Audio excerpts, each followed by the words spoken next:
نعود من جديد، ضربة البداية تكمن الكرة تتحول الهجمة لمنتخب بنما. من هنالك من الجهة اليمنى محاولة المرور في انتظار تنفيذ الزاوية، تلعب بهذه الكيفية.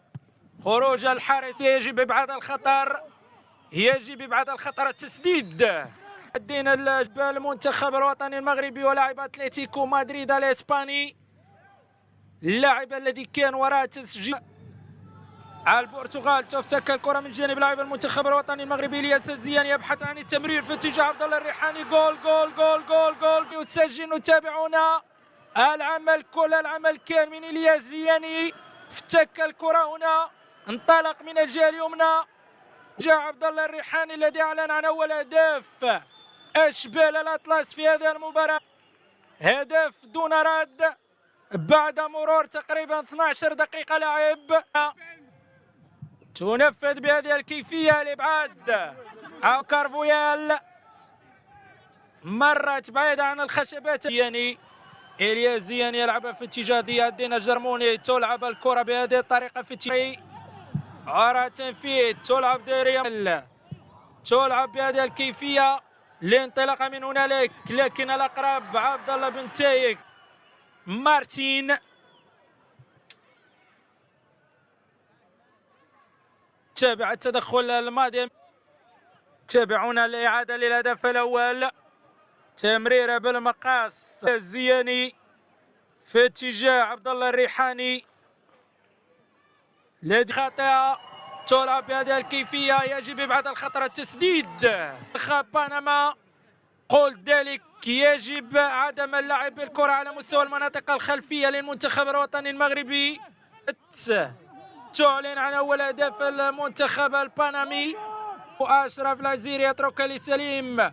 تلعب بهذه الكيفية، دائما المحاولة قائمة للمنتخب الوطني المغربي، مرت فوق مرمى منتخب بنما. نتابعنا ارتباك بين حارمة ولاعب ومدافع منتخب بنما، كاد يمنح الهدف الثاني للمنتخب الوطني. في الجهة اليمنى يلعب بشكل طويل في اتجاه منفيد، تلعب الكرة بهذه الكيفية، الإبعاد من دفاع المنتخب الوطني المغربي. التسديد، الانطلاقة من خوسي في الجهة اليسرى أمام عبد الله زرور، مر والتسديد على مستوى التغطية.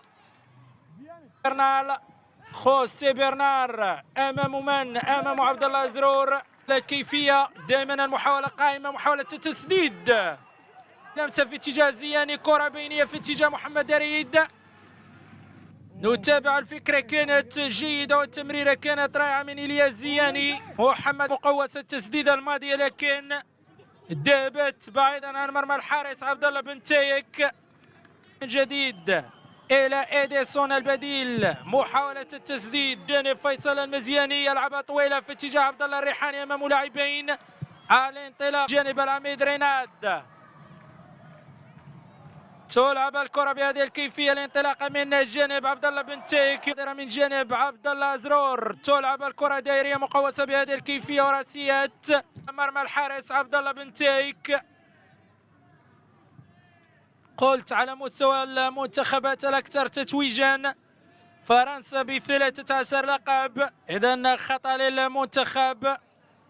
منتخب بنما إجباري يعاني من إصابة بعد التدخل الماضي من جانب إدغاردو فارينيا. إن شاء الله سلينا أمام ياسين خليفي، يلعب إلى ريناد العميد بدوره. تلعب الكرة بهذا بعد التدخل الماضي. سنتابع من جانب ليونيل مهاجم منتخب بنما.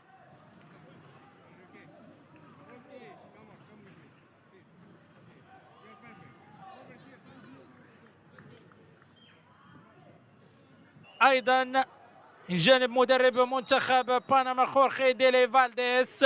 كرة من لاعبي منتخب بنما، تلعب دائرية بهذه الكيفية. فريق غينغ البلجيكي، تابع التدخل الماضي من فيصل المزياني.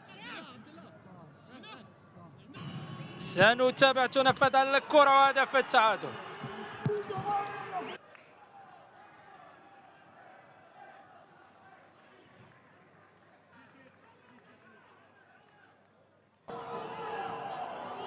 في اي شيء. الكره لويس فيلديس يلعبها طويله في اتجاه خوسيه برنال. خوسيه برنار والابعاد. نتابع العوده من جانب رضا الرقوي، لاعب بمؤهلات كبيره وبمؤهلات محترمه. رضا تلعب الكره يلعبها الى ريناد. دائريه مقوسه في التعرف على من البديل. تلعب الكره بهذه الكيفيه في اتجاه بنما. تمرير خطا الماضي كان ضد الياس الزياني. عندار لي ريكاردو يلعب في اتجاه من الانطلاق من جانب محمد رديد. محمد رديد يلعب بخارج القدم ورا كارفويل.